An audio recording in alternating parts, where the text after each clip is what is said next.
कियान की हुई कोर्ट में पेशी, जिसमें हुआ एक नया खुलासा। नए खुलासे को जानकर सभी और सारे परिवार वालों के पैरों तले से खिसकी जमीन। कियान ने मांगा कोर्ट में सबके सामने हाथ जोड़कर जज साहब से माफी। जी हां दोस्तों, सीरियल गुम है किसी के प्यार में की आने वाला एपिसोड बहुत ही ज्यादा कमाल के और धमाकेदार होने वाले हैं, क्योंकि आने वाला एपिसोड में आप सभी देखेंगे कि अगली सुनवाई में जहां एक तरफ पूरे तरीके से रजत और आशिका जगताप के चार में फंस जाते हैं और उन्हें बिल्कुल भी समझ में नहीं आता कि अब वहां लोग केस जीतने के लिए आखिर क्या करें, तो वहीं दूसरी तरफ सभी और सारे परिवार वाले इस बात से खुश होता है कि अब ईसा को इंसाफ मिलने ही वाला है। और इस तरीके से एक बार फिर से इस केस का फैसला सुनाने से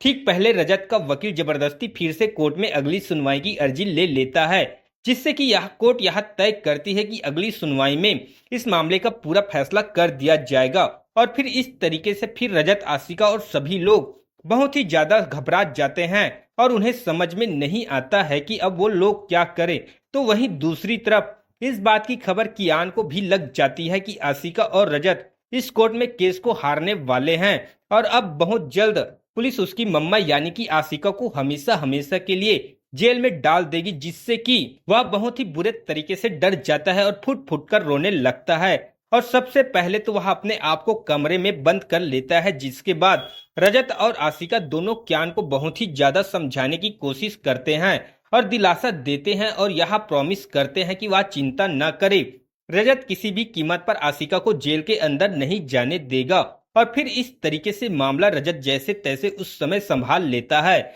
लेकिन वहीं दूसरी तरफ किसी तरीके से जगताप कियान से बाहर मिलने की कोशिश करता है और सही मौके में वह कियान से बाहर मिल भी जाता है। तब उसके बाद जगताप यहाँ पर जो है कियान से कहता है कि अगर तुम कोर्ट में आकर सच बता दोगे कि यहाँ पर तुम्हारी मम्मा ने एक्सीडेंट किया है कि नहीं, और तब कहीं ना कहीं तुम्हारी मम्मा बच सकती है और उसे जेल नहीं हो पाएगा। लेकिन अगर इसी तरीके से तुम्हारे पापा रजत और तुम्हारी मम्मा दोनों कोर्ट में ऐसे ही झूठ बोलती रहेगी तो वो दोनों पूरे तरीके से फंस जाएंगी और फिर तुम्हारी मम्मा को कोर्ट में यह केस हार कर जेल के अंदर जाना ही पड़ेगा। और फिर इस तरीके से कियान इतना ज्यादा डर जाता है कि वह मन ही मन डिसाइड कर लेता है कि वह कोर्ट में आकर पूरी सच्चाई बता देगा कि एक्सीडेंट उसने ही किया है और इस तरीके से उसकी मम्मा बच जाएगी, भले ही वह जेल में चले जाए। लेकिन उस समय वह जगताप को असली बात नहीं बताती कि असल में उसने ही एक्सीडेंट किया था, इस वजह से उसकी मम्मा बेकसूर है। और फिर इस तरीके से फाइनली कोर्ट में फैसला वाला दिन आ जाता है, जहां पर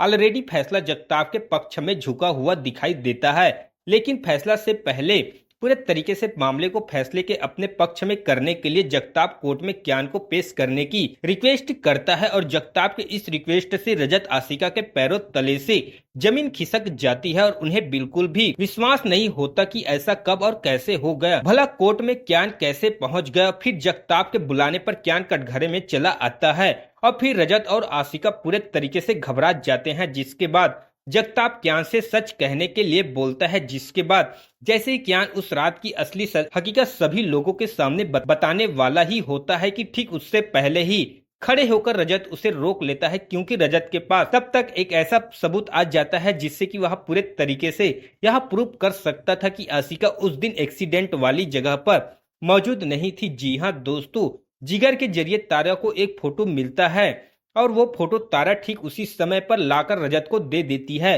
और रजत वो फोटो सीधे अपने वकील को दे देता है। जिसके बाद फिर रजत का वकील उस फोटो के जरिए यह प्रूव कर देता है कि वाकई में एक्सीडेंट के समय आशिका गाड़ी में नहीं थी, बल्कि वो एक मॉल में थी। और इस सबूत के आधार पर कोर्ट यह पूरी तरीके से समझ जाता है कि आशिका ने ईसा का एक्सीडेंट नहीं किया। और फिर इस तरीके से कियान से फिर कोई भी सवाल जवाब नहीं होता, क्योंकि यह मैटर पूरे तरीके से आईने की तरह साफ हो जाता है और इस तरीके से किसी को भी पता नहीं चल पाता कि आखिर में एक्सीडेंट किसने किया था। और फिर जब कोर्ट रजत और आशिका के पक्ष में फैसला सुना देते हैं, तब यहाँ पर जो इससे रजत, आशिका और साथ ही साथ कियान पूरे तरीके से खुश हो जाते हैं। तो वहीं दूसरी तरफ सवी और उसका पूरा परिवार बहुत ही ज्यादा उदास हो जाता है। लेकिन कहीं ना कहीं उसके बाद सभी को यह एहसास होता है कि वाकई में आशिका ने ईसा का एक्सीडेंट नहीं किया है। इसलिए ही रजत ने इतने दिनों से उसका साथ देने का फैसला किया था और इसलिए ही वह यहाँ पर मन ही मन सोचती है कि रजत आशिका के साथ नहीं बल्कि सच्चाई के साथ थे